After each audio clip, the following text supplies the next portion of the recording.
Here at home, a candlelight vigil will take place tonight for the 11-year-old Ontario girl who was found dead after being the subject of an Amber Alert.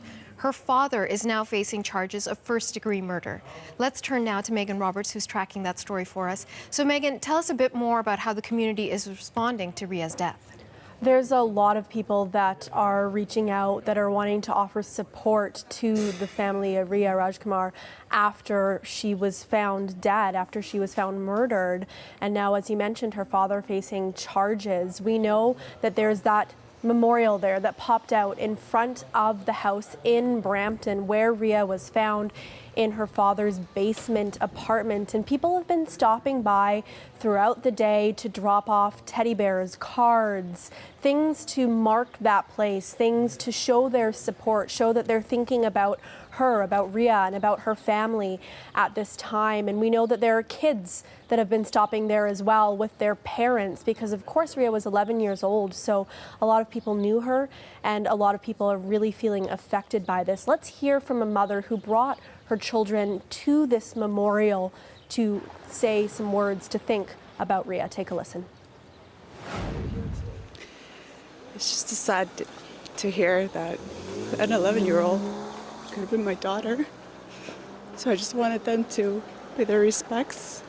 I just wanted them to come here and understand what exactly has happened. And it could happen to anybody. So a lot of people really hit hard by this. We mentioned that there's a memorial, a vigil tonight that is happening. We also know that the Neighborhood Watch Brampton community program has actually put out forward a community fundraiser raising money for Riya's funeral. They've raised over $17,000 so far for Riya's funeral.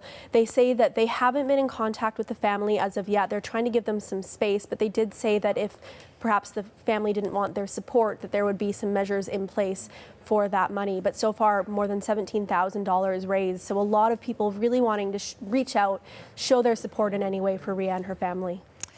What is the latest on the investigation, Megan? Well, we know that her father, the man charged in this, facing charges in this, is in hospital right now. Police, after they had arrested him, then had to bring him to hospital for some sort of medical issue, and they haven't said exactly what that was yet. So he will go to court once he is cleared medically to face those first-degree murder charges. That's a photo of her father, Roopesh, there. Really, that's kind of the next step in this. The investigation's still ongoing. Police still looking for information, but earlier they had said that they believed that they had the only person that they were looking for in custody. So now it's just waiting for that court appearance, Natasha. Okay, thank you, Megan. Now, as we've been reporting, community members are coming together in Mississauga, Ontario, to remember little 11-year-old Riya Rajkumar. This evening, a candlelight vigil will be held to celebrate her life and to show her family support. I'm now joined with the vigil organizer. Amrita Naipal is joining us from Brampton.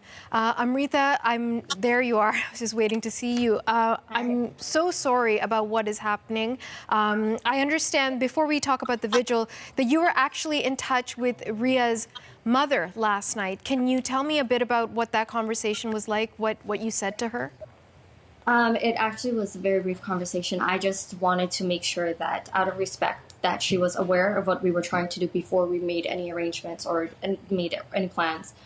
So I just touched base with her, just let her know that we wanted to organize something in the community. If she wanted to join, if their family wanted to join, they're more than welcome to join us. But with or without them, I wanted them to know that our support was there as a community. So I just let her know that we were planning a vigil, and if there was a place she would suggest nearby their home, or if there was somewhere else, she's actually the one who suggested that we do it nearby the school, and she's aware of what we were doing. Did you get an indication from her if she's coming tonight? Did she disclose anything to you?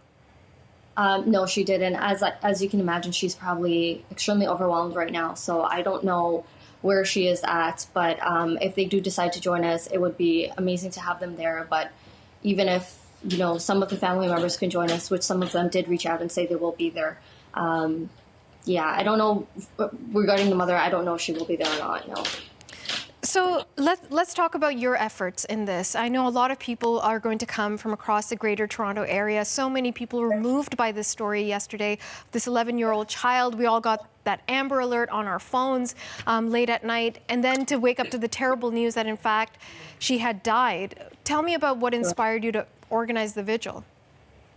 You know what? I don't know why this story touched me so closely, but I have two little nieces that live with me, and I don't know if that's what made the change, but I know a lot of people as parents, as siblings, as human beings, like it's just something that's so tragic and so sad, and I think it's devastating for everyone, regardless of if you knew Riya or you know her family or not. It's just something that I can't imagine going through, and I know this family needs us in this time of their grieving.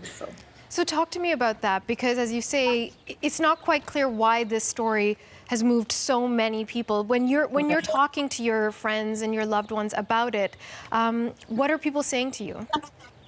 I think everybody kind of shares the same sentiment that, a child is so innocent and so pure, and a parent is supposed to be, especially a father, is supposed to be so protective of their child. And just to think about what that child went through is just hard for everyone.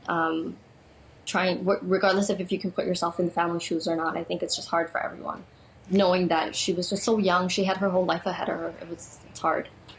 So when you started to think of this idea, you put the idea out on Facebook. What was the response like at that point?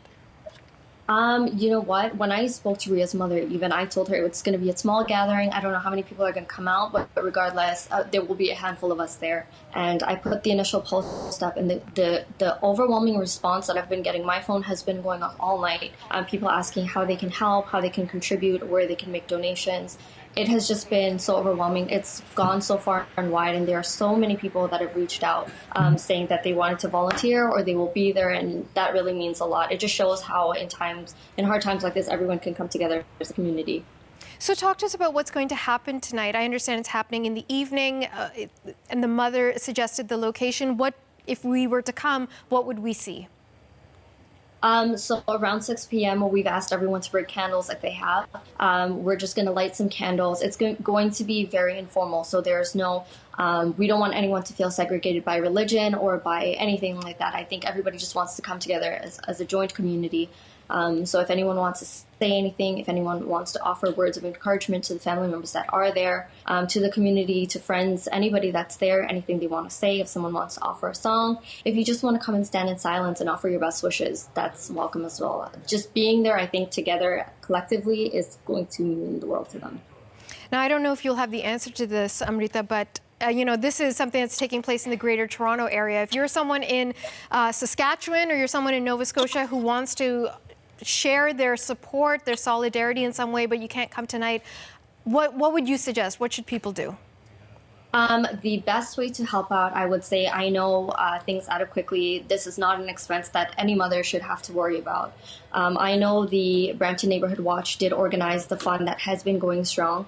I actually did talk to Fazal from the Neighborhood Watch Foundation, and he did say that they will be there tonight. So I've asked them, instead of setting up a separate donation, if we can just kind of collectively put it all together as one big fund and give it to the family. So there will be a donation box there tonight for those that are coming. Those that are not there are able to donate online. If Riya's mom doesn't come tonight, if the members of the family are just too distraught and they can't join, if you have an opportunity now to share a message with them, what would it be? I just want them to know that the journey ahead is long and it's hard, but they have so much support.